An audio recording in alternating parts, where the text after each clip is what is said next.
Graça e paz a todos os irmãos. Nós estamos para mais uma aula do nosso seminário à distância. E nós vamos estar estudando hoje sobre o tema as traduções da Escritura. Como é que a Bíblia chegou até nós, certo? Então hoje nós vamos estar estudando sobre o tema como a Bíblia chegou até nós. Abra sua Bíblia comigo em Esdras capítulo 8. Esdras capítulo 8.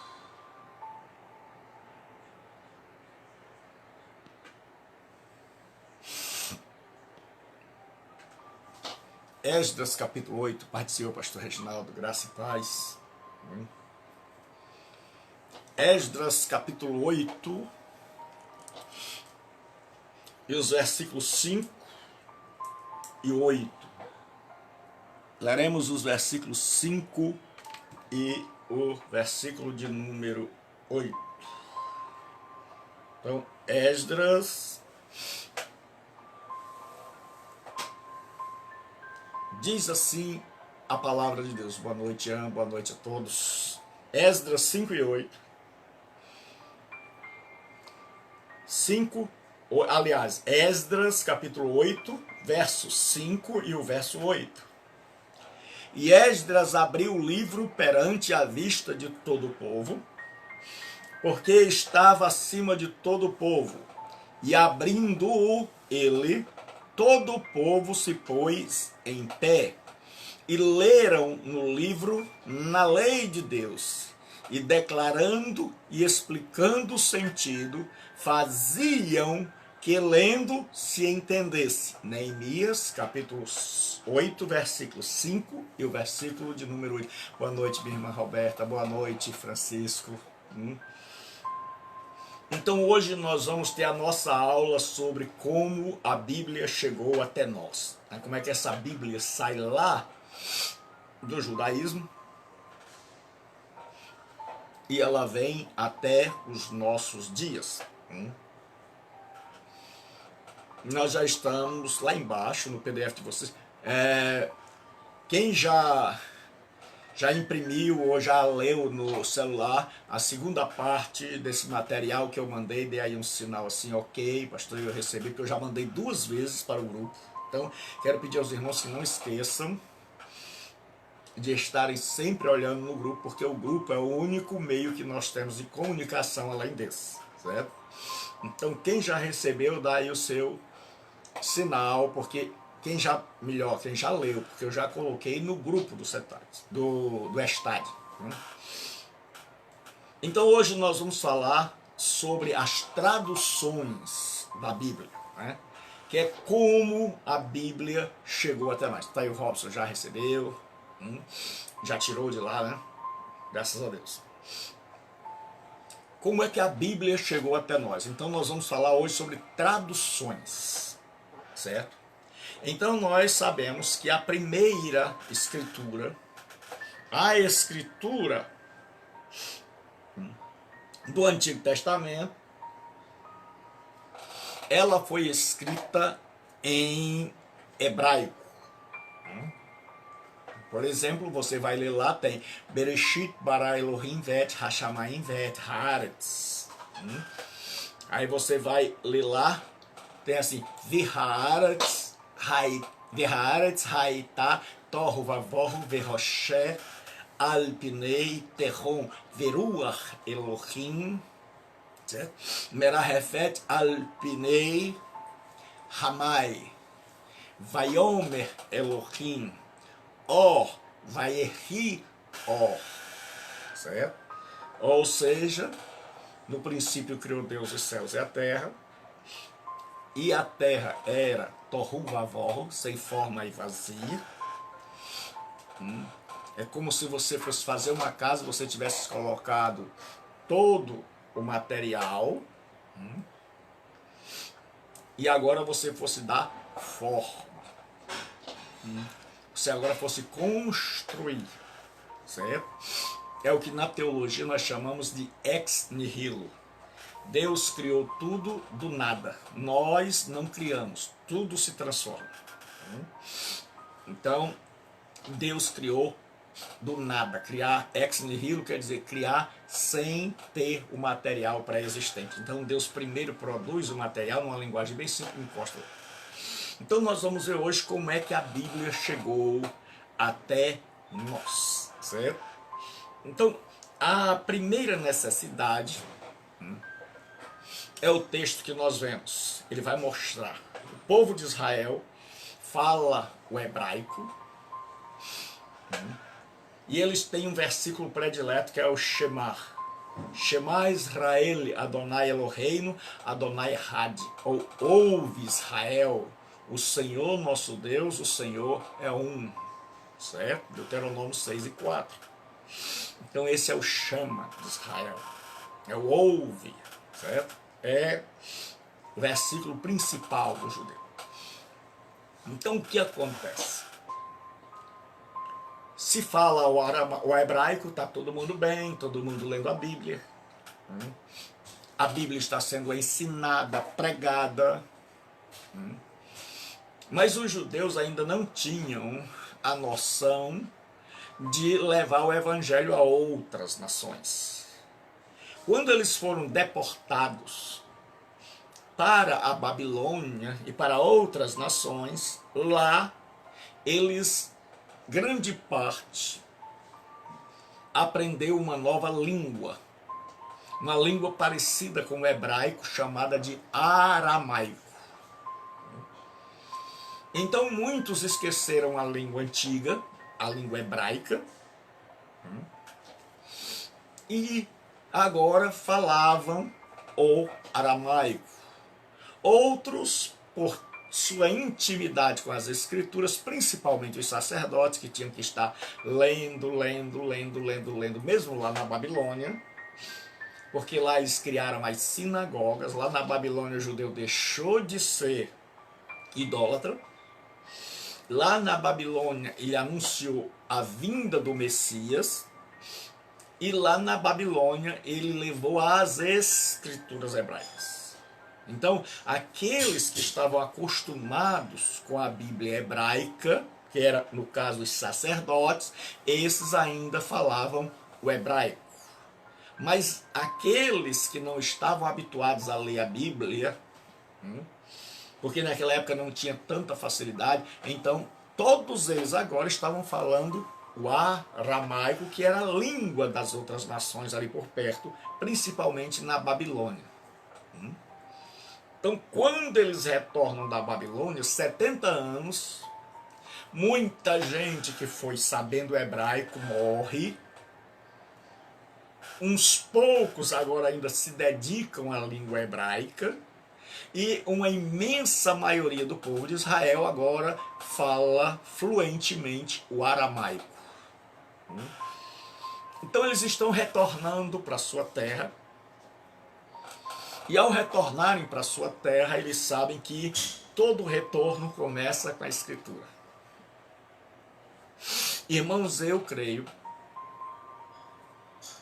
que Deus está, pastor Josná, Deus abençoe, eu creio que Deus vai derramar um avivamento sobre muitos no Brasil. Mas eu não sou daqueles, como vocês já me conhecem, mágico, que diz assim, eu profetizo um avivamento. Não. De onde é que eu me fundamento para acreditar que Deus vai fazer um avivamento no Brasil? É porque tudo que aconteceu antes de um avivamento era um interesse, um retorno, colocar no centro as escrituras. Então, se você for olhar por todos os avivamentos, começaram com as escrituras. Então, quando eu olho hoje o interesse de uma boa parte dos cristãos, por estarem estudando uma teologia séria, por estarem buscando e levando outros, e aqui eu vou puxar a brasa para minha sardinha, leve outros, certo? Então, por exemplo, quando se achou o livro da lei, houve um grande avivamento, o povo voltou para a lei. Nos dias de Neemias, o povo vem desencorajado da Babilônia para uma Jerusalém que estava arrasada, e eles têm que voltar, e começa com a Bíblia. E a Bíblia diz que Esdras leu o livro da lei, e não foi pouco tempo, leu muito. Só que Esdras vinha lendo, eles colocaram um palanque, Esdras ficou em cima, começou a ler, e os sacerdotes estavam embaixo. E a Bíblia estava escrita em hebraico, né? E o povo não estava entendendo muito. Os novos, os que nasceram na Babilônia, aqueles que não tinham muita intimidade com a Bíblia, então a imensa maioria, a massa, não estava entendendo o que Esdras estava lendo.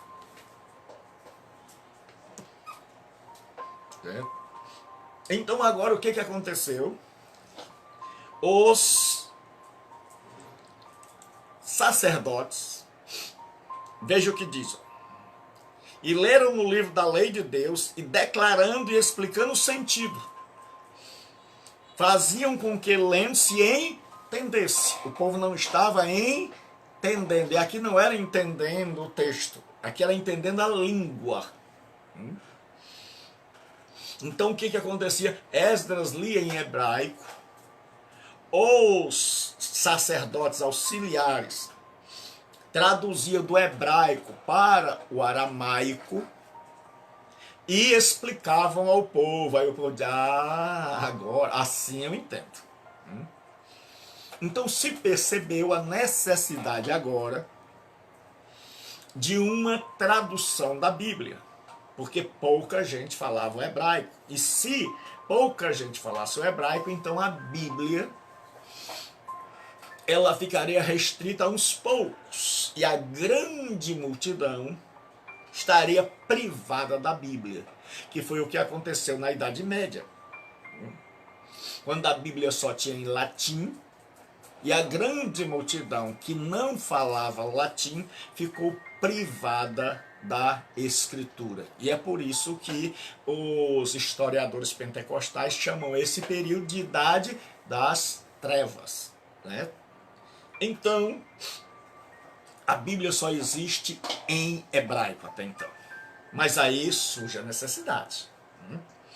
As novas gerações, então quando eles voltam para Israel, para reconstruírem suas vidas, eles voltam falando o aramaico. Então a imensa maioria da população fala aramaico. Era a língua corrente nos dias de Jesus. Então agora precisa de uma Bíblia em aramaico.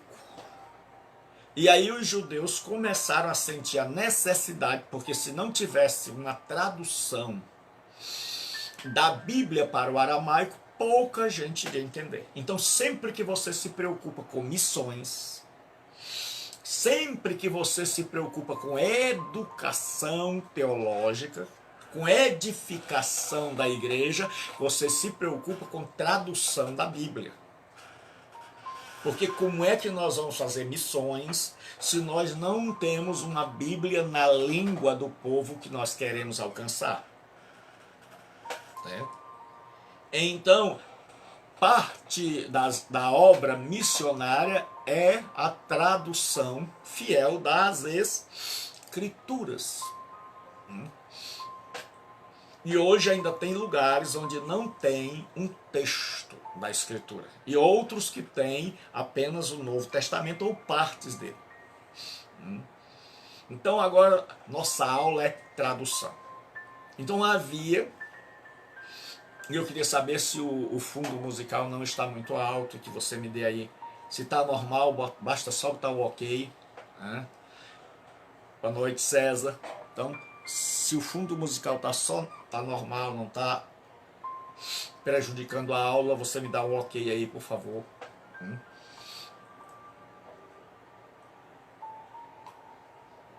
Então, a primeira tradução que foi feita não era bem uma tradução, é chamada de Targums aramaicos. Obrigado, Robson. Você é um obreiro de valor, verdadeiro diácono. Então, Targums era como se chamava. A palavra Targums, ela significa explicação ou explanação. Então, o que aconteceu? Os judeus resolveram trazer agora uma tradução. Fazer uma tradução que era, além de traduzir com explicações, para o aramaico. Então a Bíblia agora não existia apenas no hebraico, mas ela existia no aramaico. É como hoje nós temos a Bíblia na linguagem de hoje. Então eles traduziram esta Bíblia com explicação, com explanação. Então não era bem uma tradução, porque quando a gente vai traduzir a Bíblia, tem dois critérios para se... Obrigado. Tem dois critérios para se traduzir a Escritura hoje. Chama-se equivalência dinâmica e equivalência formal. Equivalência formal é tentar traduzir... Obrigado, irmão César. Saudade, abraço. Que bom que a gente pode se aproximar por meio desta aula. Abraço a toda a família, certo? Esposa, filhas, todas, né? Netos, todos. Todos os nossos amados irmãos da Santa Tejuçuoca que moram em meu coração. Então, o que acontece? Existe por equivalência formal. Equivalência formal é quando você junta um monte de gente para traduzir a Bíblia e você diz, pessoal, nós vamos traduzir por equivalência formal. Então você traduz o mais próximo do original. É por isso que você vai pegar Bíblias que são traduzidas por equivalência formal, como a Bíblia de Jerusalém, da Igreja Católica, a ARA, certo? Que é Almeida Revista Atualizada, Almeida Revista Corrigida, Arca Almeida Revista Corrigida e Atualizada. Estas Bíblias são traduzidas por equivalência formal. Por isso que muitas vezes elas têm umas palavras assim esquisitas, certo? Fundibulários. Fundibulário era quem atirava com a funda. Então você vai ler essas Bíblias, tem horas que você... Porque eles traduziram quase que ao pé da letra. Então eles traduziram, é claro que toda tradução você tem que fazer um arranjo, porque de uma língua para outra, certo? Eu às vezes fico assim, triste, porque você oferece seminário, as pessoas não se matriculam. E aí depois vem perguntar um monte de bobagem, porque como elas não têm fundamentação, as bobagens vêm. E aí eu pergunto, meu irmão, você já se matriculou? Porque o pessoal quer resposta para uma hora, para um momento, para uma situação. Meu irmão, se você conhecer a verdade, tudo que não se enquadrar na verdade é erro.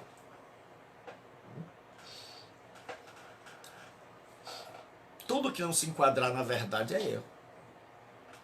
Então, tem gente que me liga, certo? Manda zap com um vídeo de um cidadão que não sabe nem português, certo? Quando a gente vai abrir o vídeo para ver o que ele está ensinando, ele vai dizer que o nome de Jesus é porco, certo? E que o nome mesmo é Shaul, que tem muita gente hoje querendo voltar para o judaísmo. Então, eles se associam aos judeus messiânicos, aqueles judeus que creram, certo? E aí eles acham que tem que chamar Jesus de Yehoshua, ou Yeshua. E aí eles dizem Yeshua HaMashiach, certo? E eles não sabem que existe uma coisa, quando você vai traduzir, você traduz e você faz uma coisa chamada transliteração. Transliteração é quando eu e você mudamos as letras de um alfabeto para outro, as letras de uma determinada palavra, de um alfabeto para outro, certo? Então eu troco, por exemplo, as letras do alfabeto grego para as letras do alfabeto português, levando em conta os princípios da fonética. Então, por exemplo, em grego, Jesus é Iesus, porque em grego e em hebraico não tem J. Em grego, por isso não dá para ser testemunho de Jeová. Por quê? Porque Jeová não é o nome de Deus. E por quê, pastor? Porque no hebraico não tem J, meu. É simples assim. Então, quando você começa a estudar, porque o que me deixa às vezes chateado e zangado mesmo, é que a pessoa tem a oportunidade, você dá aqui a oportunidade, a pessoa não se matricula e fica mandando mensagem para ela, pastor, e esse vídeo? Eu digo, meu irmão, pelo amor de Deus, se matricule, faça um curso, porque aí você vai conhecer e não vai ficar, perrear o diabo. Mas eu não digo não, mas dá vontade, você diz assim, matar o cão, você está deitado, descansando. Eu faço 3 lives às vezes por dia. E antes de dar as aulas eu tenho que preparar. Certo? Então o que acontece? Quando você vai transliterar, que é para a pessoa entender, você pega Jesus, se eu botar Jesus, você não vai entender nada. Aí você já viu que quando eu coloco uma palavra em hebraico, eu coloco do lado a transliteração. Então o I foi traduzido pelo J. O E foi traduzido pelo E. O sigma foi traduzido pelo S. O Y foi traduzido pelo U. E o sigma final pelo S. Então ficou Jesus. Então isso é o que a gente chama de transliteração. É você pegar a palavra em um alfabeto e mudar para as letras de outro alfabeto. Certo? Então você pega Yeshua, I, E, certo? SH, que é do Shin, certo? Mais o A, então fica Yeshua. Aí você traduz Yeshua, translitera para o grego, vai dar Jesus, que translitera para o latim, que vai dar Jesus. Então, isso é transliteração. Aí as pessoas ficam, olha, nós não somos mais cristãos. E a pessoa está vendo no vídeo que o cara está dizendo que não é mais cristão. Aí, pastor, mas tem um monte de gente perturbada. Está perturbado, meu irmão, porque não conhece Bíblia, porque não conhece o Deus da Bíblia, porque tem preguiça de estudar. Porque quer que o povo quer ter um disque informação, e eu não sou disque informação para tirar suas dúvidas de que você não quer estudar. Eu tenho o maior prazer de tirar dúvidas, de ajudar quem deseja estudar. Mas se você quer me usar apenas como um 0800, tira a dúvida, tire o cavalo da chuva. Certo? Vá estudar. Todo mundo hoje tem condição de estudar. Senão, você vai ver que Sus é cavalo, Sus Melerren é cavalo, Rassus Ra é o artigo hebraico, Sus é cavalo. E no hebraico vem tudo junto, meu querido amigo. E Rassus. Aí o pessoal vai traduzir Jesus como cavalo, não tem nada a ver. Certo? Vá aprender hebraico, mas não esse hebraico que o povo ensina por aí. Vá aprender hebraico com profundidade, principalmente sintaxe hebraica. Ou o querido irmão acha que quem traduziu a Bíblia não sabe hebraico. Certo? Então, voltando, certo? Porque tem coisas que me deixam assim na carne. É pessoa que não quer estudar, quer usar você só para tirar dúvida, para depois ele continuar dependendo, certo? Para ele nunca aprender a andar só. Não, quando eu tiver dúvida eu pergunto. Para matar o cão. Então vamos lá. Então os judeus sentiram a necessidade de traduzir a Bíblia para o aramaico. Mas eles não primaram por uma tradução literal. Então quando a gente vai traduzir, tem a tradução por equivalência formal, onde você procura traduzir quase que ao pé da letra, palavra debaixo de palavra. É claro que fazendo sentido para aquela língua para onde você vai traduzir. Então é por isso que você vai ver que algumas versões da Bíblia são mais difíceis. Porque elas são traduzidas por equivalência de formal, literal. Certo? A gente pode chamar assim, sabendo que não é literal, porque não dá para traduzir de uma língua para outra de forma literal, sem que tenha que mexer aqui e ali. Então, quando a gente vai traduzir, decide. Vamos traduzir como? Equivalência formal. Então, pronto. É o mais próximo do que está lá no original possível. Mas existe uma outra forma de traduzir a Bíblia. Por isso que você vai ver que as Bíblias hoje parece que uma não bate com a outra. É porque você vai traduzir por equivalência dinâmica. Na equivalência dinâmica, você traduz, certo? Já traduzindo e ao mesmo tempo interpretando, assumindo uma interpretação. Então, por exemplo, você vai ver, vou lhe dar um exemplo, para que vocês entendam, uma tradução por equivalência formal, a ARA, revista e atualizada. A ARA diz assim, Deus diz a Oséias, vai lá e ama uma mulher de prostituições e adúltera. Mas não diz quem é. Não diz o que ela era, então fica a critério dos estudiosos saber se ela era judia, se ela era pagã, adoradora do templo de Baal. Então ele só diz ama uma mulher. Se você pegar a Bíblia na linguagem de hoje, que é uma tradução feita por equivalência dinâmica, já tentando traduzir, por um lado é bom, certo? Porque você entende com maior facilidade. Por um lado é ruim, porque ele te dá uma tradução e não as várias interpretações que tem. Então, na Bíblia, na linguagem de hoje, tem assim, vai e ama uma sacerdotisa do templo. Ou seja, ele já dá a interpretação dele. Certo? A equipe traduziu e eles disseram, olha, a interpretação aqui é que essa mulher aí não é uma judia que se tornou adúltera, ela é uma sacerdotisa do templo pagão. Então espero que vocês tenham entendido, certo? Então, deu para entender? Deu para entender, pessoal? Se deu para entender, faz assim.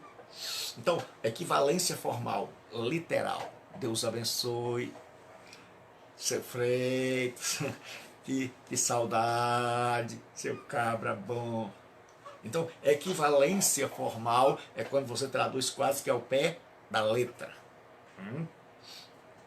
Equivalência dinâmica é quando você traduz já tentando dar ao leitor a interpretação. Então, pastor, e o que a gente faz? O bom é ter várias Bíblias, para você poder comparar. E aí você tem a NVI, que é uma mistura dos dois modos. A NVI, ela tenta traduzir de forma bem próxima do original, sem esquecer da nossa língua. Então você pega uma Bíblia com uma ara, e a ara diz assim, na escolha, e houve murmuração dos gregos contra o judeu. Obrigado, Sullivan, Gerrão, obrigado, obrigado. Valeu, valeu. Certo? Então, o que acontece? Porque eu preciso, irmão, desse feedback de vocês para poder me adiantar. Porque senão eu fico igual cachorro correndo atrás da cauda. Sempre voltando. Quando um de vocês dá o feedback, eu já corro. Então o que acontece? Tradução a NVI é uma mistura entre tradução literal e tradução interpretativa. Equivalência formal, tradução literal. Equivalência dinâmica, traduzir já dando ao leitor uma interpretação. Por isso você vai ver que algumas Bíblias parecem mais fáceis. Você lê, certo? E outras Bíblias não. O tradutor deixa que eu e você tenhamos o trabalho de fazer uma exegese. Então vou lhes dar um exemplo. Você pega o texto dos diáconos, aí diz assim, e os gregos fizeram uma reclamação aos apóstolos contra os judeus por causa das suas viúvas. Isso é o que tem na Ara. Se você for ler na NVI, já está diferente. A NVI, que foi um dos líderes da tradução, é o pastor Luiz Saião, pessoa por quem eu tenho uma admiração e um amor profundo, né? Que é um teólogo crente, certo? Eles traduzem assim. E o judeu de fala grega, olha como é diferente, ao invés de traduzir o grego. E quando traduz o grego, você pensa que está falando de um gentio. Aí eles traduziram, o judeu de fala grega reclamou aos apóstolos do tratamento dado às suas viúvas pelos judeus de fala hebraica. Aí é diferente, certo? Então, eles continuam traduzindo literalmente. Então, qual é o ideal? É que você tenha várias traduções, porque antes ninguém tinha. Então, a primeira tradução foi o Targum. Mas o Targum era feito livremente. Então cada pessoa que sabia hebraico traduzia para o aramaico e explicava. Então surgiram vários Targums. Então o que foi que levou à necessidade? Pessoas que tinham uma nova língua e que agora precisavam ser alcançadas e doutrinadas. Então sempre é esse princípio. À medida em que a igreja avança, à medida em que o povo de Deus avança e conquista novas terras, nós precisamos de traduções das escrituras para que as pessoas possam ser evangelizadas em primeiro lugar e em sendo alcançadas, que elas possam ser doutrinadas, ensinadas e ter acesso às escrituras. Então, é fundamental para a obra. Muito obrigado, meu irmão. Isso você não sabe como me ajuda a poder continuar. Esses ok de vocês significam que vocês entenderam, e isso eu agradeço e louvo a Deus pela sua vida. Então o que acontece? Agora eles fizeram vários Targums. Só quando eles perceberam, cada um traduzia de um jeito. Até que as traduções eles perceberam a necessidade lá quando voltaram com Esdras. Então eles começaram a fazer um Targum oficial. Então aí começou o Targum. Então a Bíblia agora já existia. Original em hebraico. E agora existiam os Targums, que eram traduções parciais, certo? Da Torá, por exemplo, para o aramaico. Então a nova geração, lembre-se, quando eles voltaram, eles foram para a Babilônia falando hebraico, lá eles aprenderam o aramaico, e quando voltam, é por isso que você vai ver Jesus em um evangelho dizendo assim, Eli, Eli, E no outro, Eloi, Eloi. É porque um está falando hebraico. O escritor colocou o texto na boca de Jesus em hebraico. O outro, tradutor, colocou o texto na boca de Jesus em aramaico. Certo?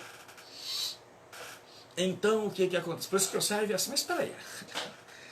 Quando o crente lê a Bíblia com calma, ele diz assim, mas aqui diz assim, Eli, Eli. E ali diz Eloi, Eloi.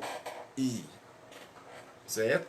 Então, um é hebraico, o outro é aramaico. Então, eram línguas parecidas, como o português e o espanhol, mas que muitas vezes você não entendia nada. É? E para acabar de ajeitar, quando chegam os dias de Jesus, a Palestina e todo o mundo está falando uma terceira língua, que é a língua grega. Então, nos dias de Jesus se falava em casa o aramaico. Quando você ia para a sinagoga, o culto era em hebraico, e quando você ia ao mercado, você tinha que falar em grego. Por isso que o povo estudava tanto. Hoje nós somos muito acomodados. Certo? Não é porque a gente já fala bem português. É. Certo? Então o que acontece? Agora nós temos as traduções, aí temos Targums agora, que são a Bíblia na língua da nova geração, na língua aramaica. Então agora os judeus podem ler a Bíblia de todas as idades, podem ouvir a Bíblia, agora a Bíblia que é lida lá na sinagoga, é uma Bíblia lida em aramaico. Então agora o povo está ouvindo, o povo agora está compreendendo. Então aí começaram as traduções. Só que com o passar do tempo, Alexandre o Grande domina o mundo. E quando ele domina o mundo, ele coloca os seus exércitos por todo o mundo. E os soldados têm necessidade de comer, de conversar com as pessoas. Então, nessa interação, os soldados começam a ensinar o povo a falar grego. Um grego simples, que vai ser chamado de koine, o grego do povão. E todo mundo começa a aprender uma nova língua, a língua grega. Aí o que acontece? Com o comércio de Alexandre por todo mundo, Alexandre faz questão de levar as nações que ele chamava bárbaras, ignorantes,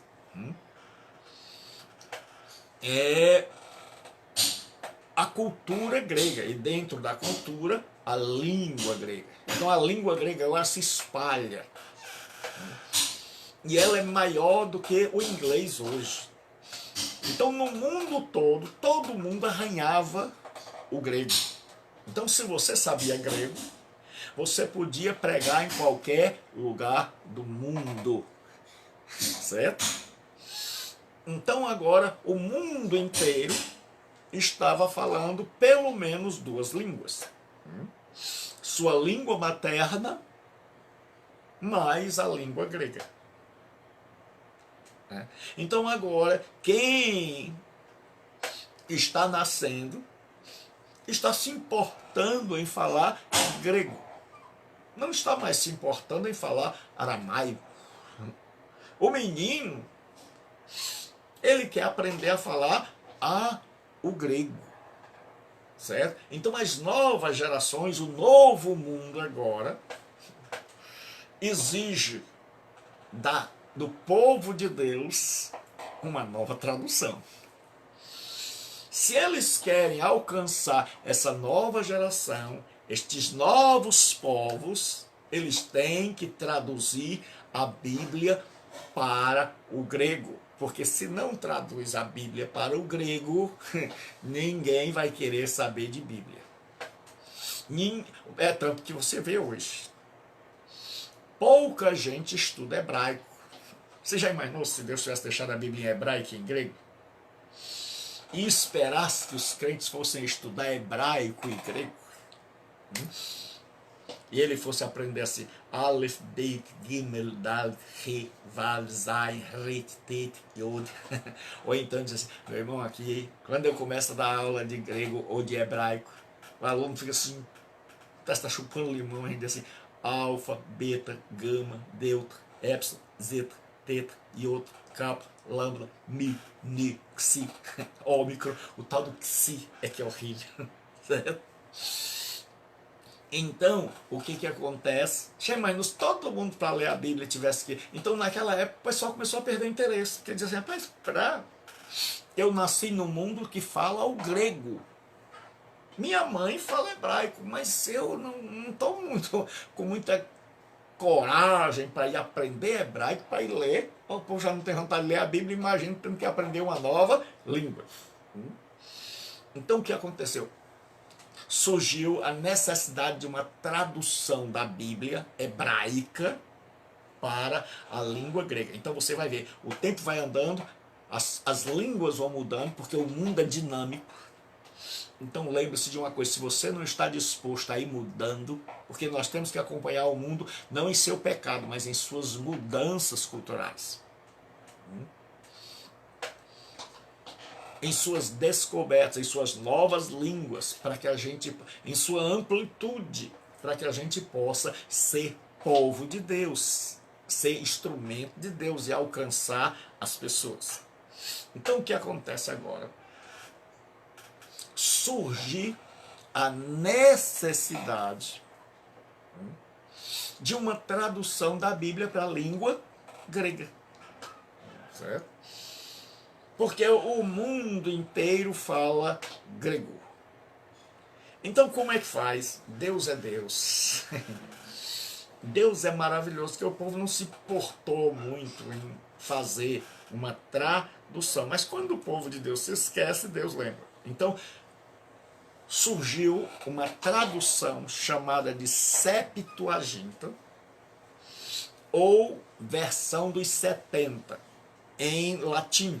Certo? LXX, certo? Então não vá dizer, pelo amor de Deus, versão LXX, é porque em latim, certo? L é 50, X é 10, mais 10, então versão dos 70.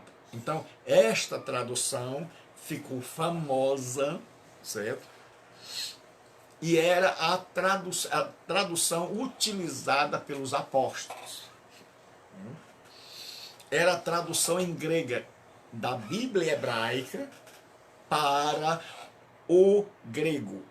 E é por isso que você vai encontrar diferença entre as citações.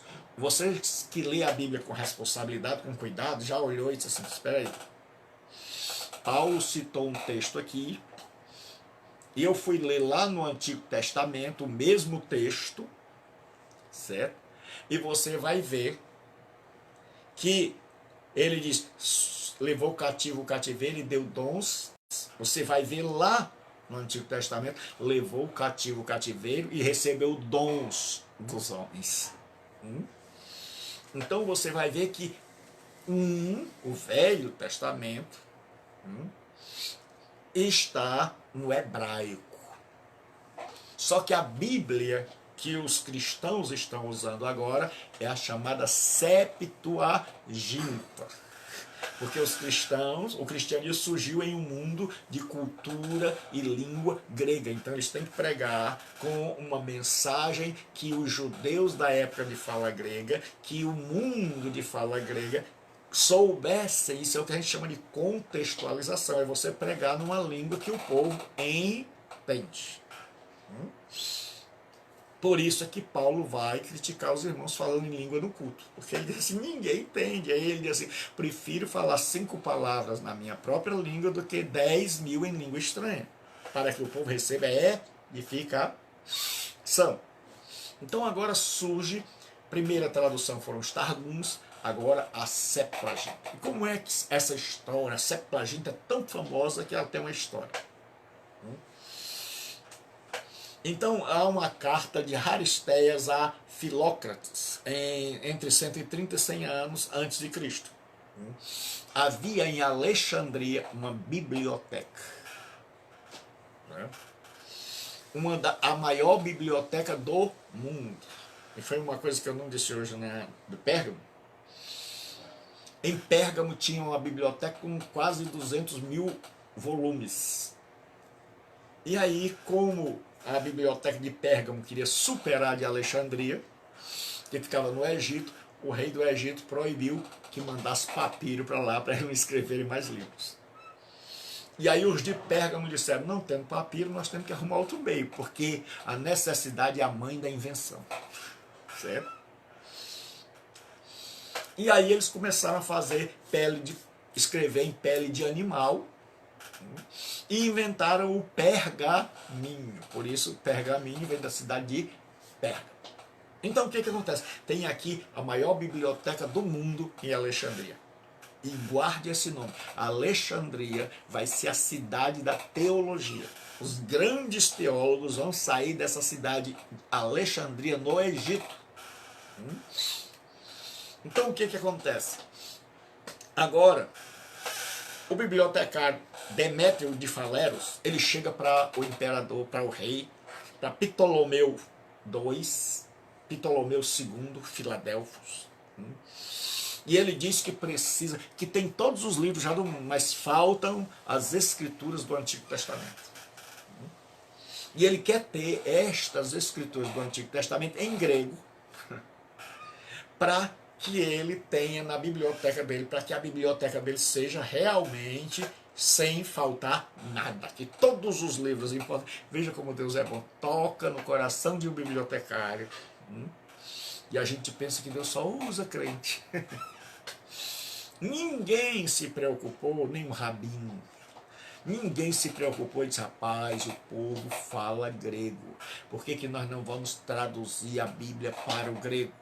Aí Deus toca no bibliotecário, o bibliotecário diz, rapaz, olhe para a minha biblioteca, tem todo tipo de livro, mas faltam as escrituras hebraicas. E nós precisamos trazer essas escrituras e não trazê-las em hebraico, trazê-las em grego, para que o povo que vem aqui, a nossa famosa biblioteca, pessoas do mundo inteiro, possam ler também, dizer não falta nada. Aí ele convenceu o rei, e o rei libertou, diz a história, 100 mil escravos judeus. Que o rei queria agora agradar o judeu, para que o judeu mandasse tradutor para lá.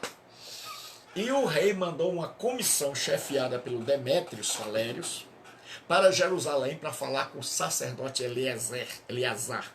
O sacerdote Eleazar enviou para Alexandria 72 eruditos. Aí eles arredondam, por isso que a versão é chamada de Septuaginta, que quer dizer 70.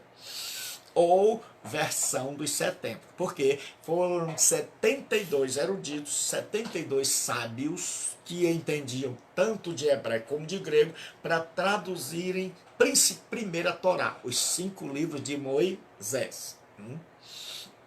72, 6 de cada tribo. Existem muitas informações sobre essa tradução, porque ela ficou muito famosa, então você vai ver divergência de fonte para fonte. Os eruditos são enviados para uma ilha de Faros, e cada um ficou numa cela. Cela era o nome que se dava a um quarto pequeno antigamente nos mosteiros. Certo? Então eles foram enviados pelo Ptolomeu, certo? Para traduzirem a Bíblia, a Torá, os 5 livros de Moisés, do hebraico para o grego, para colocar em sua biblioteca. E diz a história que em 72 dias eles terminaram a tradução, que recebeu o nome de Septuaginta, em honra a esses 72 sábios. Ou versão dos 70. Eram 72, mas eles arredondaram.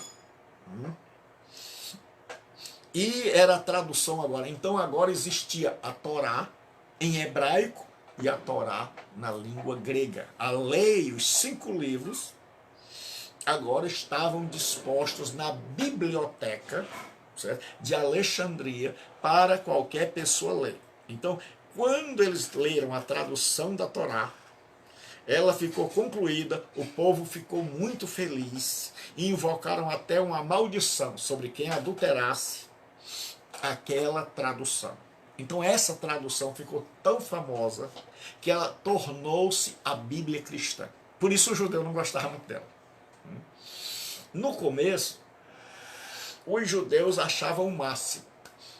Mas aí os cristãos disseram, tá aí a nossa Bíblia. Tá aí uma Bíblia boa, Conceição, Deus abençoe, irmã Conceição.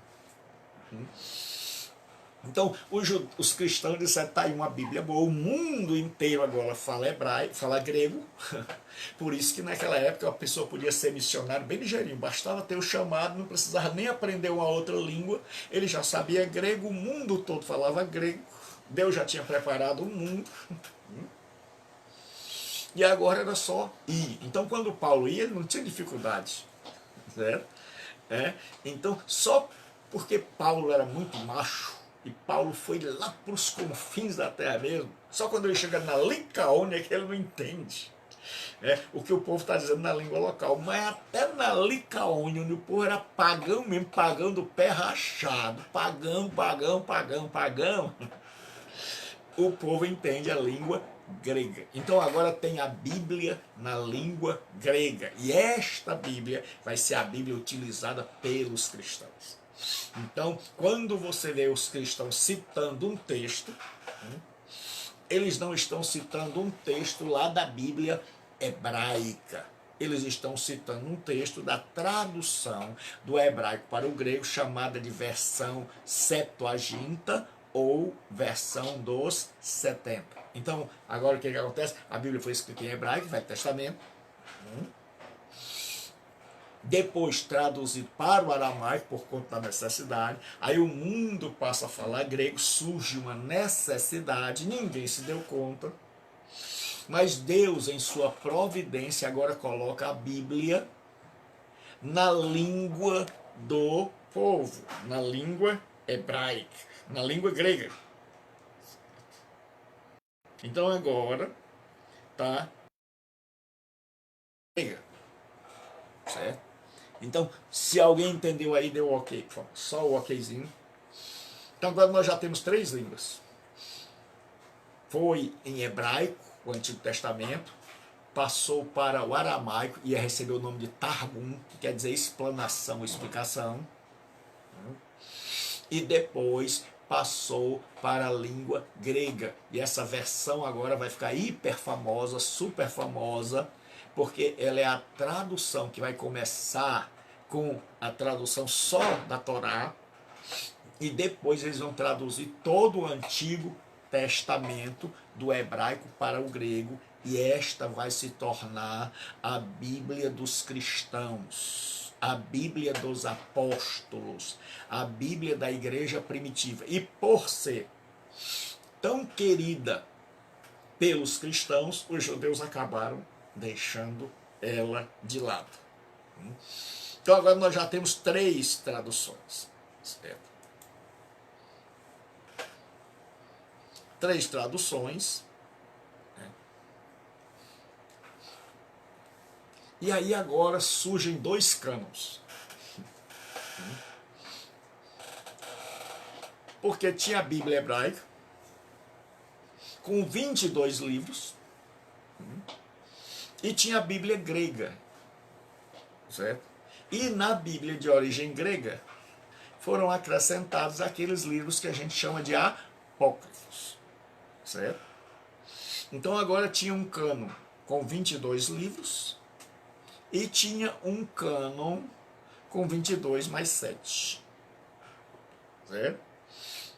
Então agora, só que o povo sabia que aqueles livros eram livros da história de Israel no período entre Malaquias e Mateus. Então, a primeira vez que aparecem os livros chamados apócrifos são na Septuaginta. E é por isso que a gente não crê que eles são livros verdadeiros. Por quê? Porque a Septuaginta era a Bíblia dos apóstolos. Se eles fossem livros verdadeiros, os apóstolos tinham usado. Certo? Então o que acontece? Agora, toda a igreja está pregando. E só que no começo do livro de Atos, o povo está pregando para gente de igreja. Tinha três tipos de gente. Tinha o judeu, tinha o prosélito, que era o que tinha se convertido ao judaísmo, tinha sido circuncidado, certo? Tinha recebido o batismo no mikveh, que era o tanque, e tinha oferecido sacrifício. Esse tinha, agora era chamado de prosélito. Era alguém que agora era um judeu, que cumpria tudo do judaísmo. E tinha aquelas pessoas que eram simpatizantes do judaísmo, que frequentavam a sinagoga, mas que ainda não tinham se convertido ao judaísmo, que ouviam a leitura, que achavam bonita a religião. Estes receberam o nome de tementes, tementes a Deus, certo? Então você vai ver, e Paulo ganhou fulano, judeu, um grego, e vários tementes a Deus. E fulana de tal era temente a Deus, quer dizer que ela era uma frequentadora assídua, então já conhecia Abraão, Isaac. Então, até o apóstolo Paulo sair, em Atos 13, o povo está pregando para gente que conhece Abraão, Isaac, Jacó de cor e salteado. Porque ou é judeu, ou é prosélito, ou é temente a Deus. É gente que já frequenta a igreja. É gente que está acostumado com a igreja. Mas Paulo, movido pelo Espírito Santo, agora sai para regiões onde o povo é mesmo pagão. Onde o povo é pagão do pé rachado. Onde o povo não sabe quem é Abraão, não sabe quem é Isaac, não sabe quem é Jacó, não tem uma Bíblia, certo? Pensam que Paulo, como eles chegam na Licaônia e Paulo faz um milagre, ora e acontece um milagre, e eles confundem Paulo com Júpiter, que era o Zeus. Porque os deuses gregos eram os mesmos deuses romanos, só mudavam os nomes. Então em grego ele era Zeus, em romano ele era chamado de Júpiter. A Diana, em romano, era chamada de Diana dos Efésios, mas os gregos chamavam a mesma deusa de Ártemis. Então só mudava o nome. Você vai ver que tudo continua do mesmo jeito, nada de novo debaixo do sol. Então o que acontece? Agora Paulo vai pregar o evangelho. E ele começa suas viagens no ano 46. Certo? Sua primeira viagem missionária leva 2 anos. Vai do ano 46 ao ano 48. Ele vai, atinge as regiões ali da Galácia. E depois Paulo volta para confirmar os irmãos, abençoar, e ele dá uma esticada na sua segunda viagem missionária, que começa no ano 47 a 48, começa no ano 49 a 53. Final de 52. E aí ele vai, prega o evangelho, expande mais o evangelho.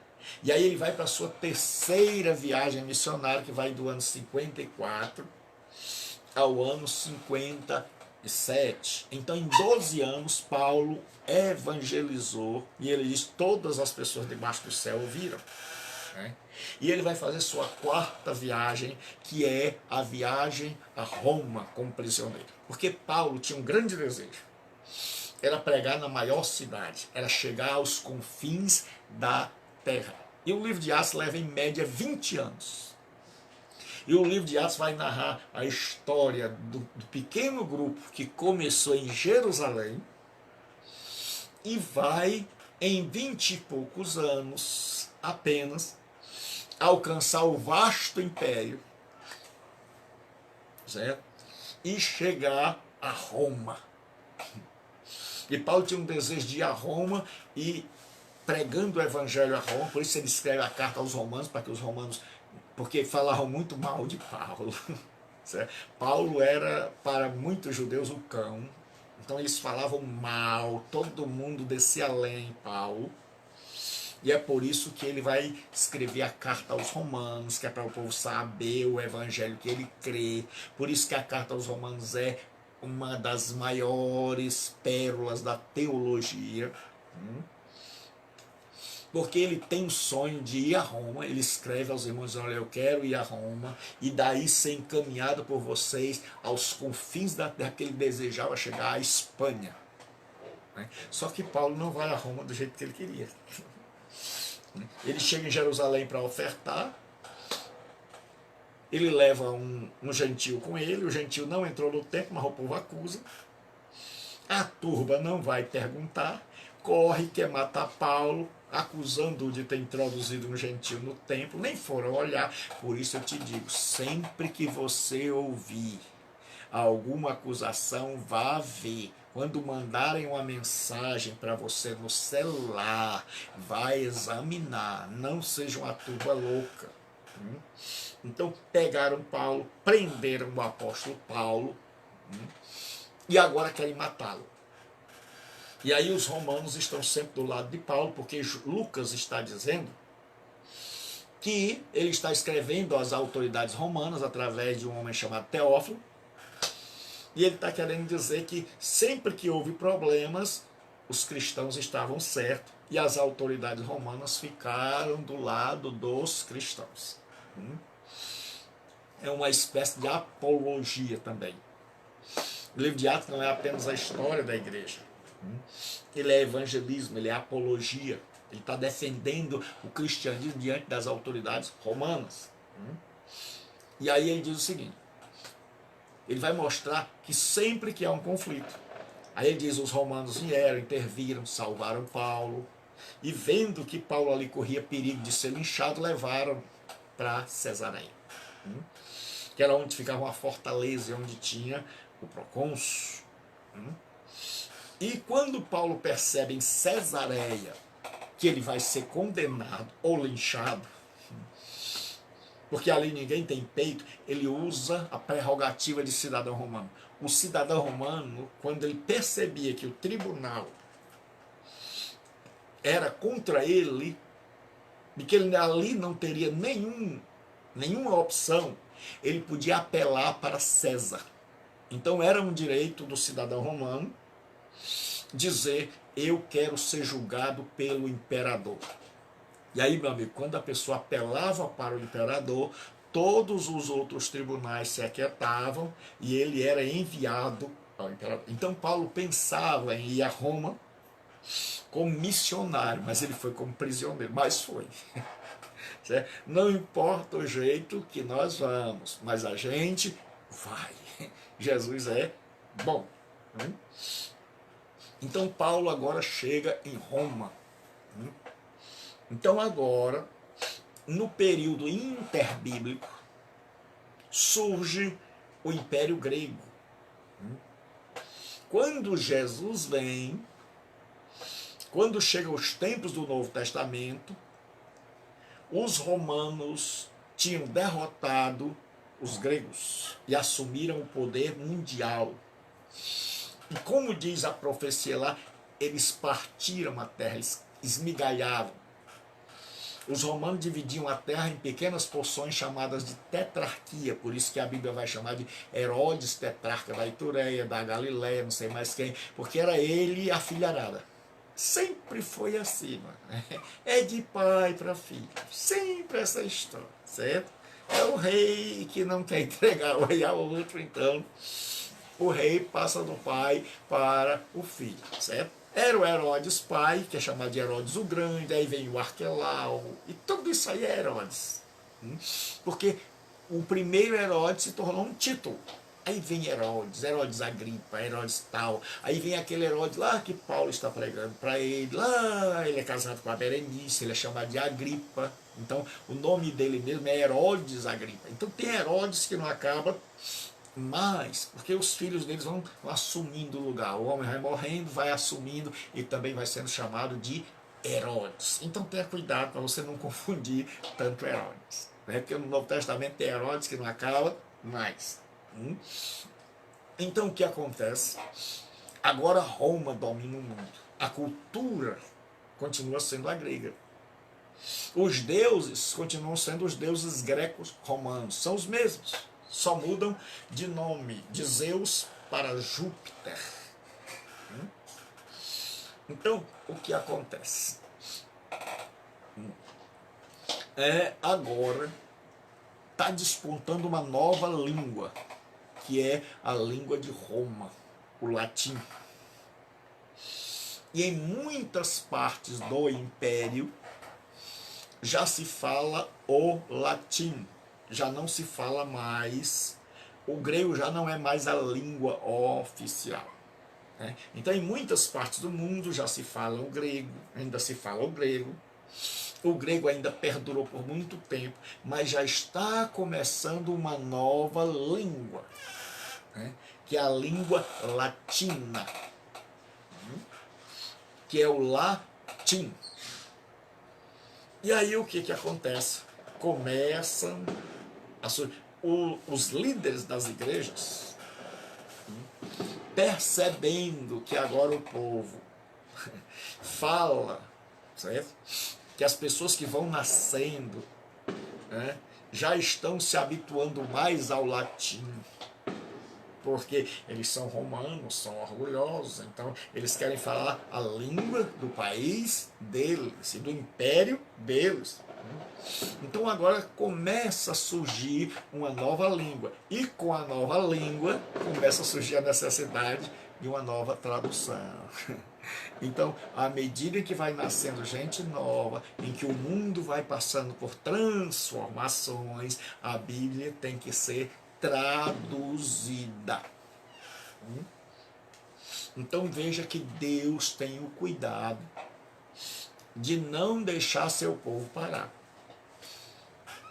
Então Deus está sempre, através do Espírito Santo, traduzindo a Escritura, usando homens e mulheres, e ainda tem gente que diz assim, não precisa estudar.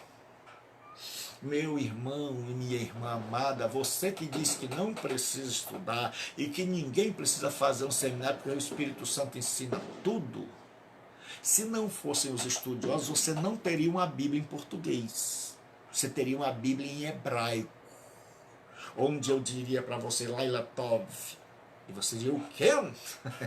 É boa noite, certo? E amanhã de manhã eu diria Boca Tov, certo? E você ia ficar. Então, foi graça, o Espírito Santo ensina. O Espírito Santo faz aplicações. Mas o Espírito Santo que ensinou, levou homens a estudarem, a gostarem de hebraico, a gostarem de grego, a gostarem de latim, porque ele sabe que obra missionária só se faz com Bíblia.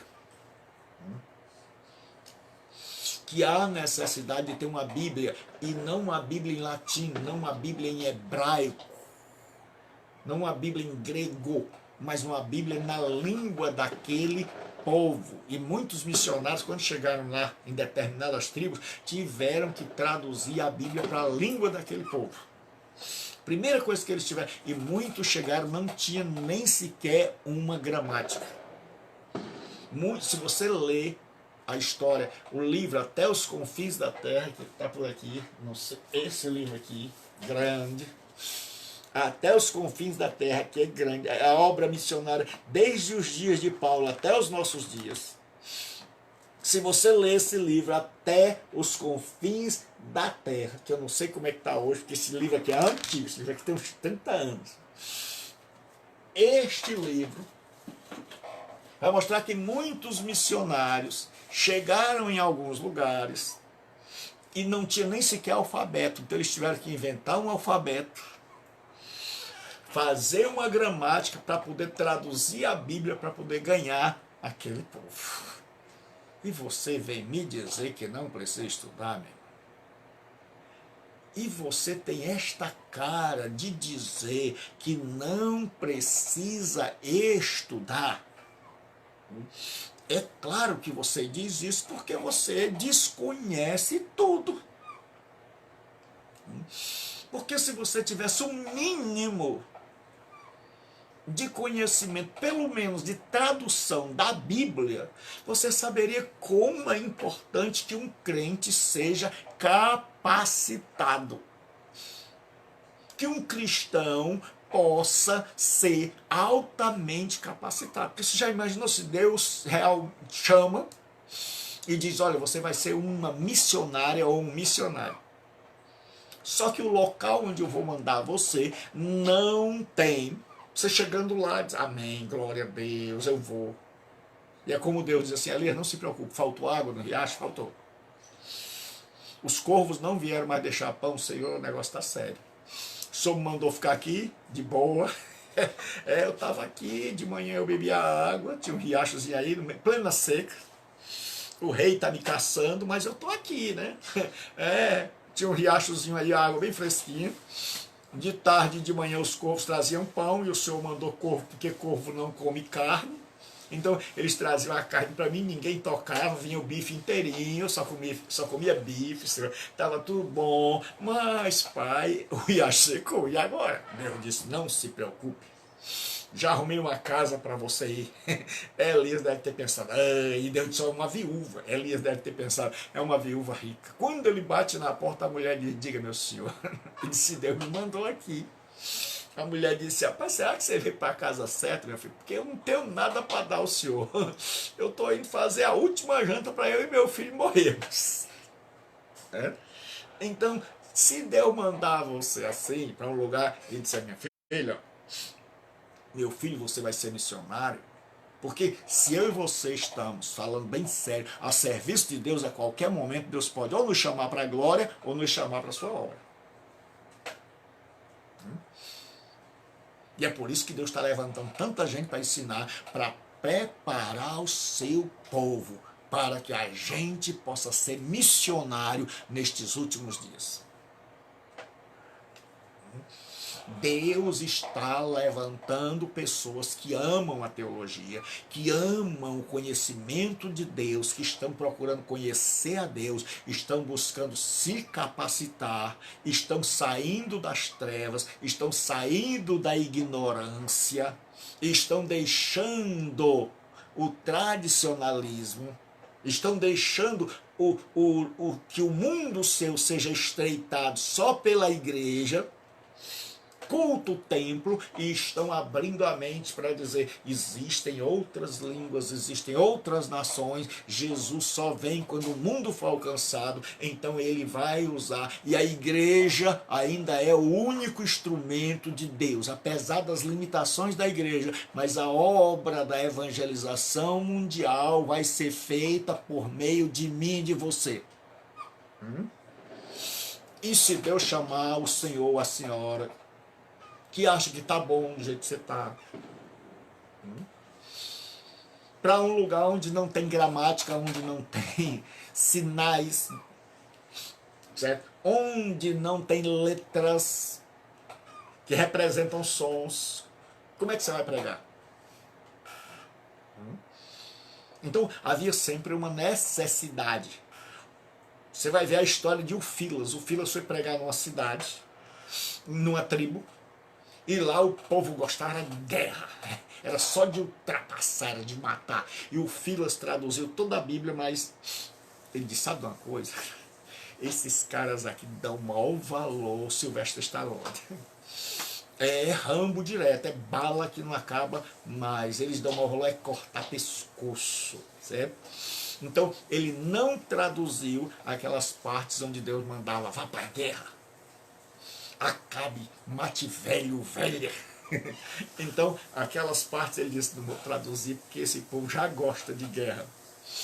Sem uma ordem, imagina eles lendo isso aqui sem explicação, imagina eles lendo aqueles salmos imprecatórios, dá com os filhos na parede, eles vão amar esses textos, nunca vão se converter. Então o Filas disse, esses textos eu não vou traduzir, Jesus me perdoe, mas o senhor sabe quem são as minhas ovelhas, então não dá. Então tem que ter sabedoria, sim. Temos que estudar, e estudar muito, para estarmos preparados para realizarmos a obra de Deus. Quais foram os homens mais usados no Antigo e no Novo? Moisés estudou no Egito, e Paulo, que estudou em Tarso, secularmente, e estudou teologia aos pés de Gamaliel. Não é brincadeira, não. Era muito conhecimento. Por isso que foi tão usado. Então, se eu e você queremos ser usados, a gente tem que se preparar. Ou melhor, Deus está nos preparando, porque estamos vivendo os últimos dias. Porque há um avivamento, há gente, homens e mulheres que são simples.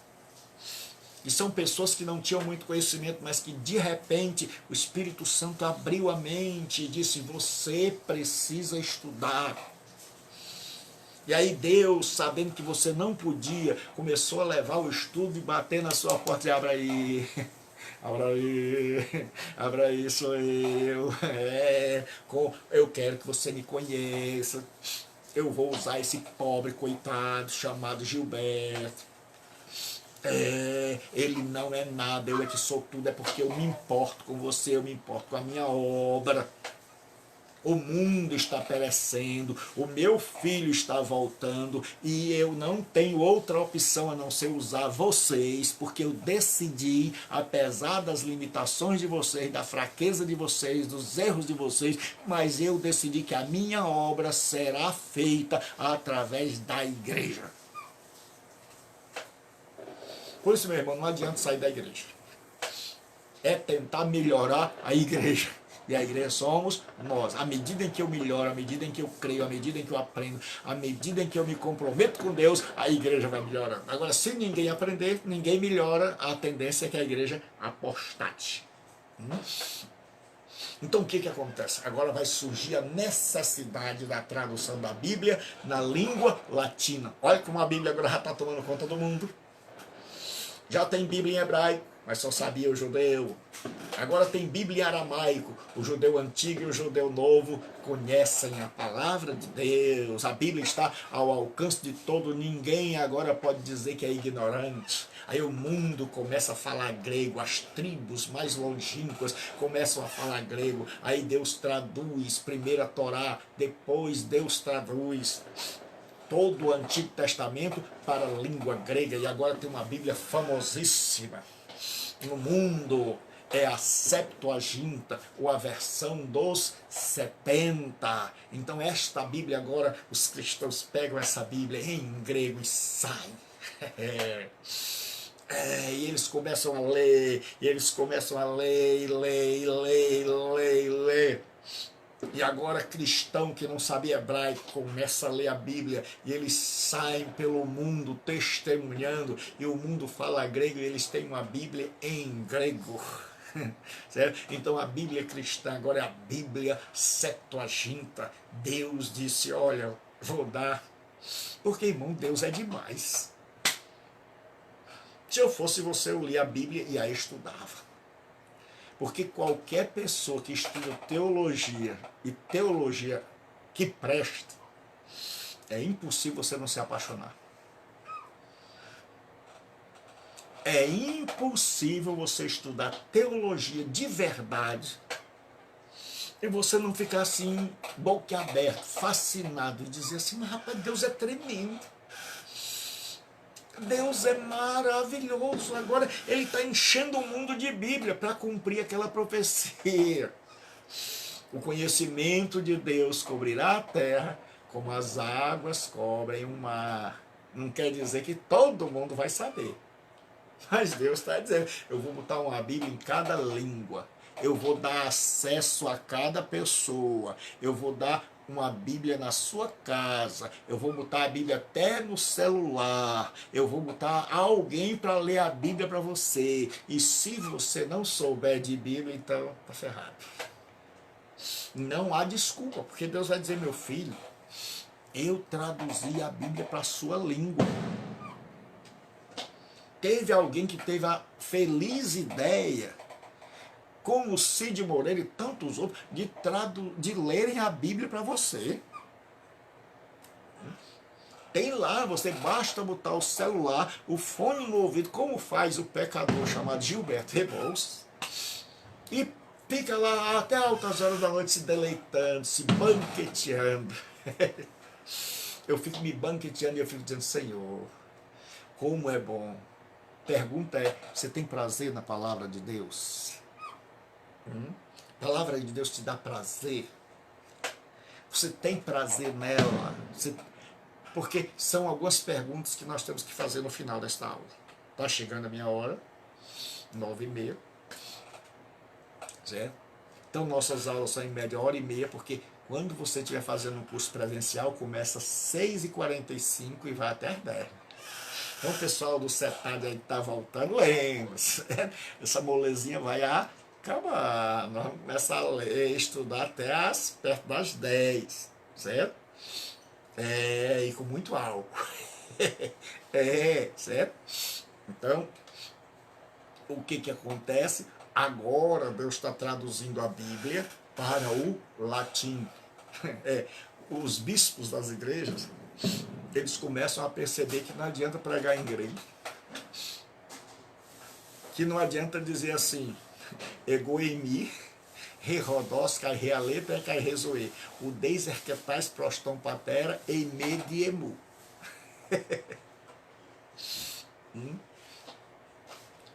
Por quê?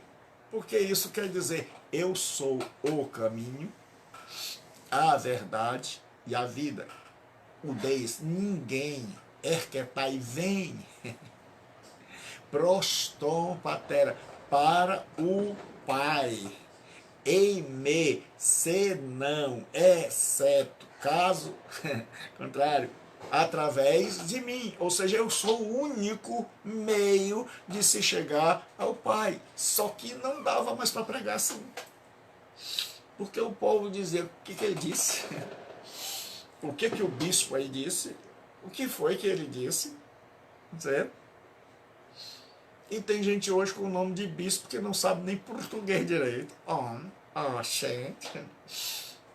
Se eu encontrei uma inscrição assim, feche a porta. Feche a porta.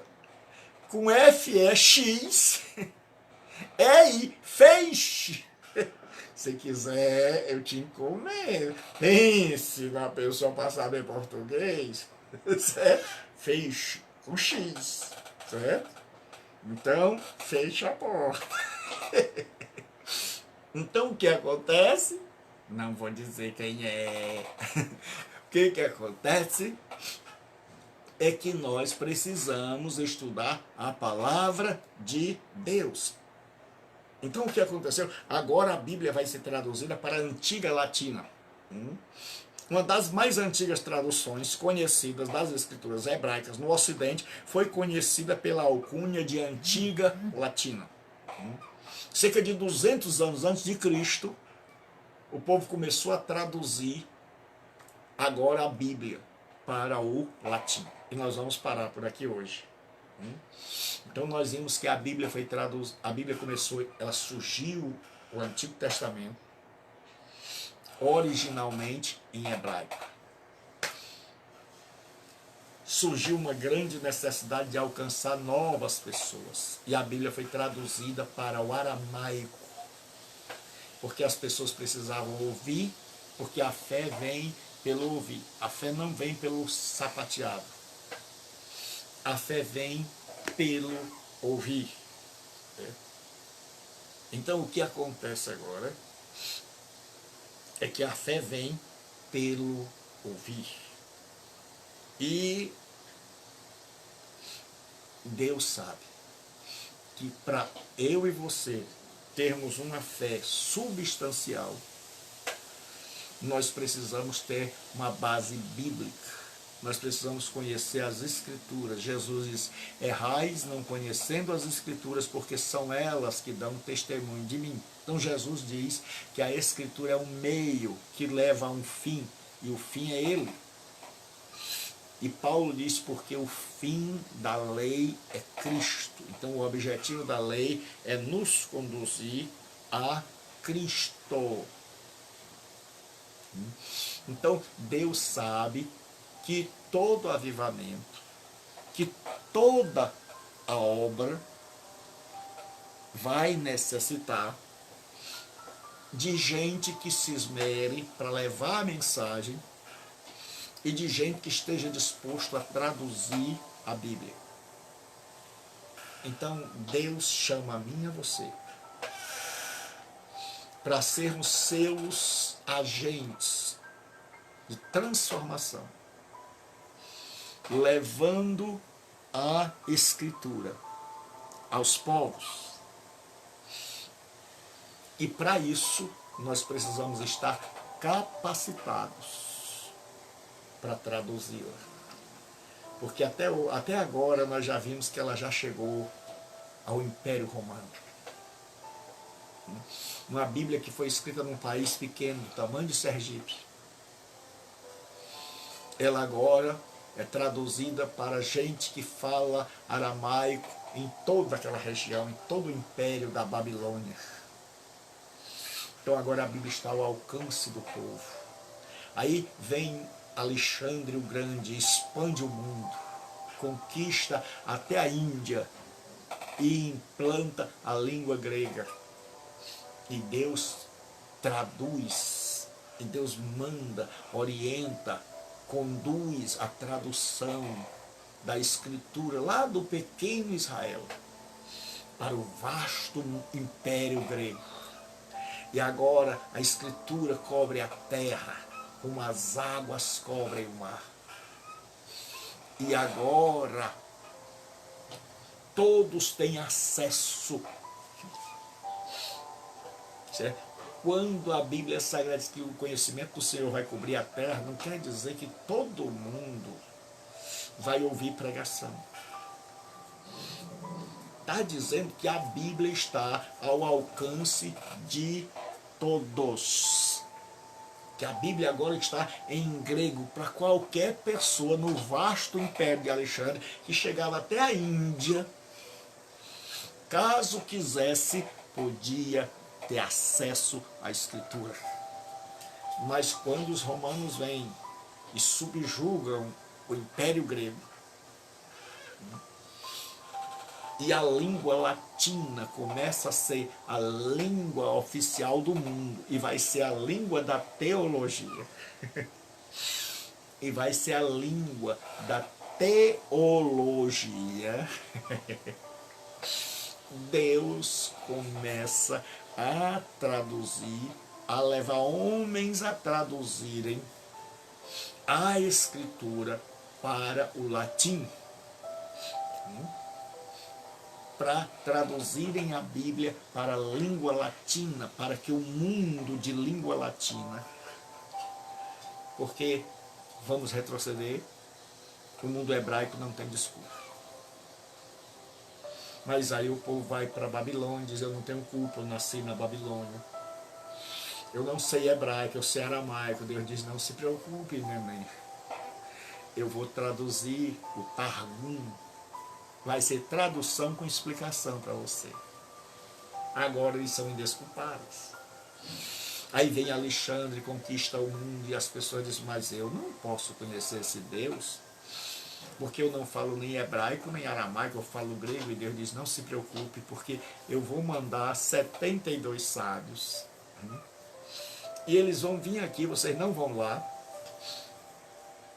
Eles vão vir aqui e vão traduzir a minha palavra. E depois o povo traduziu o resto do Antigo Testamento. E aí os cristãos escreveram o Novo. E Deus diz: agora em grego vocês têm tanto o Novo quanto o Velho. Então a palavra de Deus está enchendo a terra. Todo mundo tem acesso à palavra de Deus. Ela está ali. Não lê se não quiser.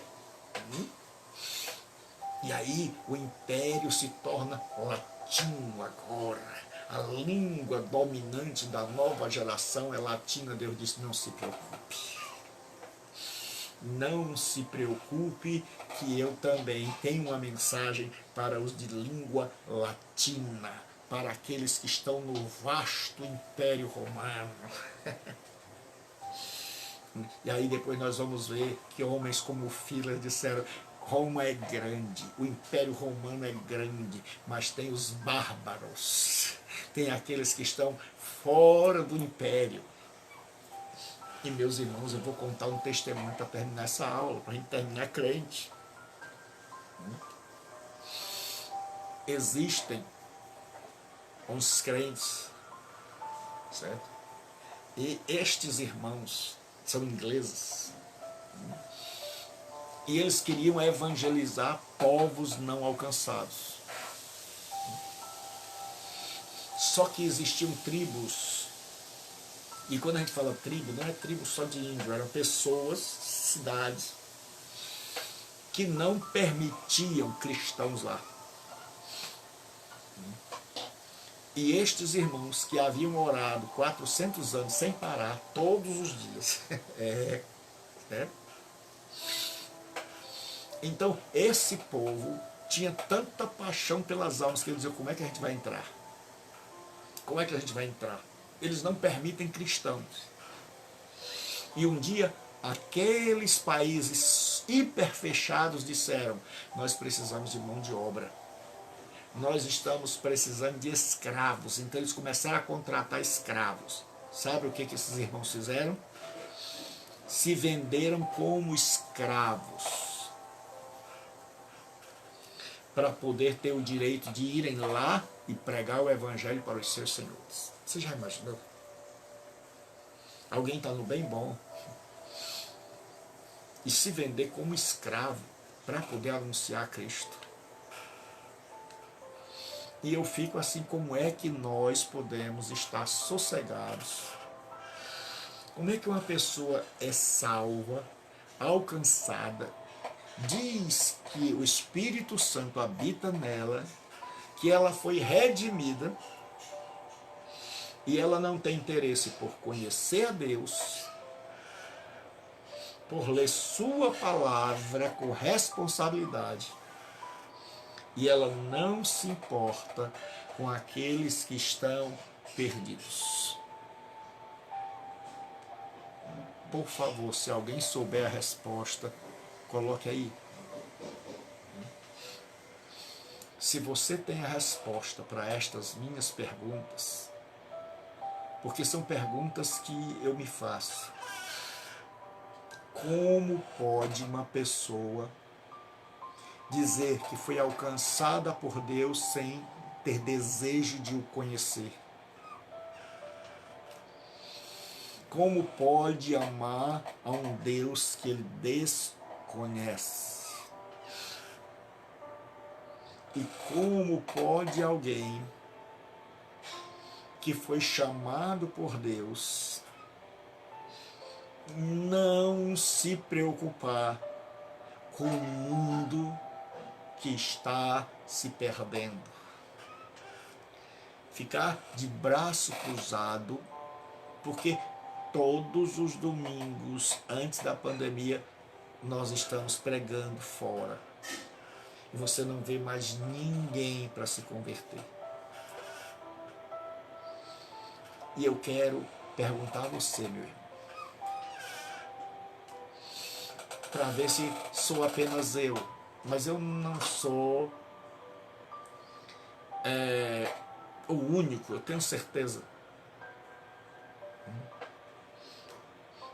Eu quero fazer uma pergunta aqui e se você puder responder. Sou eu apenas que fico incomodado ao chegar numa igreja dia de domingo e fazer o apelo e não ter ninguém descrente? Ou o pastor nem sequer fazendo já, conhecendo as ovelhas, sabendo que ali não há ninguém para ser alcançado, e ele nem faz mais o apelo, já dá os avisos, despede a gente corre para casa. Será que só eu fico triste com isso? Ou você também já passou por isso, de dizer assim, Deus, o que está acontecendo? De você não ver mais ninguém pregando, e quando a gente vê um pobre de um irmão pregando no meio da rua, a gente ainda acha que ele está ficando doido, porque ele não sabe nada, mas ele está lá com a caixa fazendo barulho de frente à igreja católica. É muito peito, que dá Parangaba. Tem os irmãos lá que eles ficam, o povo passa, nem vê, nem olha, mas eles cantam, eles fazem barulho, eles estão pregando. Irmãos, o que nós estamos fazendo? Se você, como eu, fica perturbado, se você, como eu, diz assim, pastor, eu também sinto a mesma coisa, ou eu me sinto assim, então deixa aí na página um comentário dizendo assim, eu também, pastor, quando eu olho no domingo, e quando eu olho no domingo, pastor, que a gente chama alguém para pregar e ninguém vai, e essas pessoas dizem que são nascidas de novo, e estas pessoas dizem que amam a Deus, mas você chama para pregar, você chama para orar, você chama para fazer um seminário, e a pessoa diz, estou fora. E elas entram no seminário e arranjam um monte de prioridades, e o seminário fica em último lugar, e elas desistem porque elas têm outras prioridades. Será que só eu me sinto? Tenho certeza que não. Eu tenho certeza que ainda existem homens de Deus e mulheres de Deus que dizem, pastor, tem alguma coisa errada. Tem alguma coisa errada. Então, você pode ter várias outras experiências que você pode narrar aí. Então, a página é sua. Deixe suas experiências aí e diga, pastor, olha, comigo acontece assim. Porque, irmãos, eu não aguento mais. Eu vou abrir meu coração para vocês. Eu não aguento mais pregar só para crente. Por isso você vai me ver aí por tudo que é rede social, em tudo que é lugar. E eu estou procurando aqueles que a gente, pelo olhar, porque a gente não sabe, mas pelo olhar, parece que são mais perdidos. Aquelas mulheres que estão quase nuas. Eu colo a mensagem, digo assim, Jesus te ama, você é especial para ele, e se você quiser ouvir mais do Evangelho, eu me chamo Gilberto Rebouças, está aqui o meu canal, a minha página. Porque eu me preocupo com vidas. Porque eu me preocupo em conhecer a Deus, para que a minha alma se encha da sua graça, porque o melhor que tem no mundo é Deus. Porque quando Deus exige que nós o amemos, não é assim porque Ele está com falta de amor. Não é porque Deus está assim tão tristinho, esperando que alguém o ame. Ele está se sentindo tão desamado. Não. É porque Deus sabe que o melhor que tem em todo, o melhor que existe é Ele. Então, se eu amar, eu estou amando. Se eu adorar, eu estou adorando. Se eu estudar, eu estou estudando o que de melhor há. Então, o beneficiado sou eu. Então, que Deus te abençoe. Vamos refletir. Que tipo de igreja nós estamos sendo, eu e você, sem nos excluirmos? Será que a gente se importa? Olha, irmãos, eu não estou nem aí mais para se a pessoa vai dizer assim, rapaz, eu vi a mensagem do pastor Gilberto lá na mulher toda de calcinha. Não estou nem aí. Vou levar o evangelho. Você não vai me ver, como eu tenho visto muito, seguindo. E pode até me ver, porque eu não sou o Superman. Peço a Deus que me segure, mas posso cair. Porque o único que não cai é Jesus. Mas até hoje Ele tem me segurado. E eu conto que Ele me segura. E, irmãos, o que eu puder fazer pelo YouTube, por esse telefone celular, custou R$500. É um simples celular com um computador que, ora, se você vê eu mexendo aqui é porque a tela ficou preta, então eu tenho que orar. Então muitas vezes eu boto as mãos e digo, Senhor, faz ele voltar. Faz ele voltar. Mas não estou pedindo um novo a você.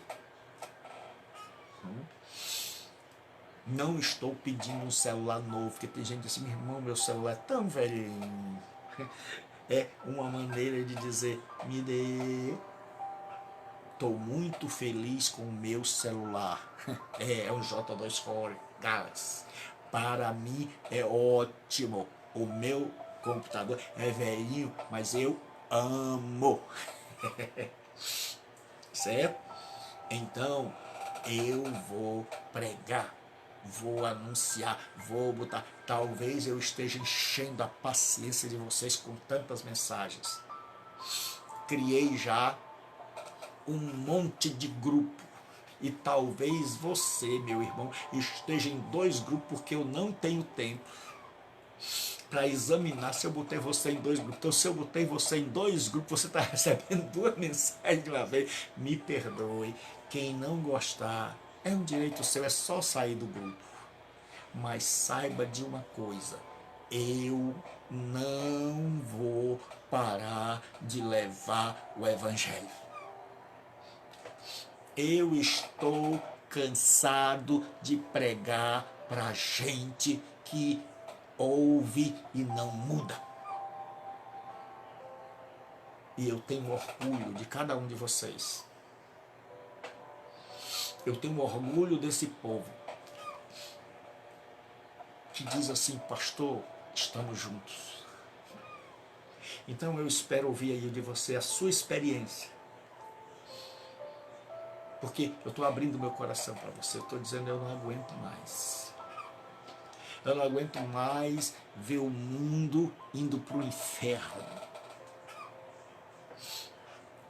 Eu não aguento mais crente que diz que quem falou foi o tio Chico. Eu não aguento mais. Isso me parte o coração. Não existe tio Chico, capítulo 1, versículo 2. O que existe é tio Paulo, tio Chico. Então, em nome de Jesus, o Senhor, meu amo, meu dono e meu tudo, eu convido você, desperta. Levanta-te dentre os mortos e Cristo te esclarecerá. E vamos ser um povo não apenas que estuda teologia, mas vamos ser um povo que anuncia o Deus que se revela por meio da teologia, o Deus que se traduz, o Deus que vai mudando a sua maneira de falar à medida em que o mundo vai mudando, mas que nunca deixa de falar comigo, com você. E valorize esse livro santo e maravilhoso que você tem. Eu coloco esse livro santo para ser ouvido, eu escolho as versões. E eu ouço e ouço e ouço até dormir. E aí às vezes dá 3 da madrugada, porque eu vou contar uma coisa minha para vocês. Não conte muito comigo de manhã. Eu tenho muita dificuldade para acordar cedo. Certo? Porque em média, hoje, depois que eu tive muito doente ano passado, eu vou me deitar cedo, mas a cabeça não. Eu oro, eu leio textos, eu boto essa musicazinha de fundo, e aí eu vou ouvir a escritura. Porque todo dia eu tenho que fazer live mesmo. E live não cai do céu, você tem que estudar. Então tem horas que a cabeça está desse tamanho, aí eu aproveitei para ter essa conversa com vocês aqui e dizer como é maravilhoso, como é bom servir a esse Cristo. Irmão, eu esqueço até da janta, e também você não tem esquecido, esteja morrendo de fome, então perdoe. Então eu quero dizer uma coisa, vou continuar mandando a mensagem. Se meu amado irmão não quiser ouvir, eu estiver chateado, está coberto de razão. Eu tô chato mesmo, chato. Eu estou mandando mensagem, eu estou fazendo grupos, né? Eu estou botando todo mundo da Bela Vista num grupo, todo mundo das outras igrejas no outro grupo. E aí eu aprendi que eu tive que me desenrolar aqui, eu tive que aprender, certo? Aprendi um monte de coisa na internet. Eu fiquei, estou crescendo. E aí estou mandando para todo mundo, para pastor, para quem não é. Então tem dia que o pessoal diz, pastor, vai ter aula de quê? É porque ele nem um seminário ele faz. Mas é meu amigo foi. Certo? Então, você, eu não vou dizer desafiado, mas você está convidado para sair da inércia e para a gente se preocupar. Porque tem muita gente preocupada em abrir o templo. Eu quero rever vocês, dar um abraço. Mas eu não parei. A pandemia não me parou. A pandemia não parou vocês que estão aí lado a lado comigo, ombro a ombro. A pandemia não nos parou. E nós vamos sair dela mais crentes, mais fortes. E vamos levar a mensagem do Evangelho. Porque nós acreditamos que somos o meio que Deus usa. Deus abençoe. Boa noite. Certo? Deus os abençoe. Ore por este velho pastor. E lembre-se de uma coisa. A última coisa. Eu nada sou. Sou gente de carne e osso, com mais defeitos do que virtudes. Se você me conhecesse de perto, vai ver que eu não sou nenhum ser perfeito. Eu sou um ser de carne e osso. Né? Tenho virtudes e tenho defeitos. Sou igual a você. Um ser humano. Mas que fui chamado e não fui desobediente, estou procurando não ser a visão celestial. Você também foi. Deus não chamou a mim apenas, Deus chamou a você. Por isso é que eu quero ver aquilo que te incomoda, para que eu descubra assim, meu Deus, nós não estamos sozinhos. Nós estamos pensando a mesma coisa. E por que me incomoda ver não crentes se convertendo? Porque me incomoda ver sempre as mesmas caras dentro das igrejas e caras que sempre estão dando os mesmos problemas e que não amadureceram. E gente que não se preocupa em conhecer a Deus e gente que está preocupado em conhecer a Deus só para ter o diploma. E por esta razão eu estou profundamente tocado. Então eu resolvi criar, por inspiração de Deus, porque eu resistia. Eu não sabia que era tão maravilhoso estar aqui e que eu ia passar quase 2 horas e sem cansar. Depois é que eu sinto, sabe? Aí que eu ia chegar, tem hora que a minha mulher chega aqui, 10 horas, os irmãos estão morrendo. Vai morrer todo mundo do mesmo jeito. Um dia vai morrer. É melhor morrer ouvindo. Então, eu quero lhe dizer uma coisa. Me dá a tua versão da história. Eu não aguento mais um evangelho que não se preocupa com as mulheres se prostituindo. Eu conheci uma criança aqui no prédio que cresceu com as minhas filhas e que morreu nessa vida. E que eu preguei. Mas eu não fui suficiente para alcançar aquela vida. E ela morreu nova. E no dia que ela morreu, uma dor profunda invadiu a minha alma. E eu podia ter dito, mas eu preguei. Mas eu anunciei várias vezes. Mas, meu irmão, não dá para ficar feliz vendo todos os dias um monte de gente indo para o inferno E nós, brincando de cantar 3 hinos, ler a palavra, ouvir alguém dar 3 sapateadas, 2 murros na mesa, falar língua estranha, e a gente voltar para casa e dizer assim, foi o céu aberto. Não sei se o céu, se a igreja subiu ou se o céu desceu.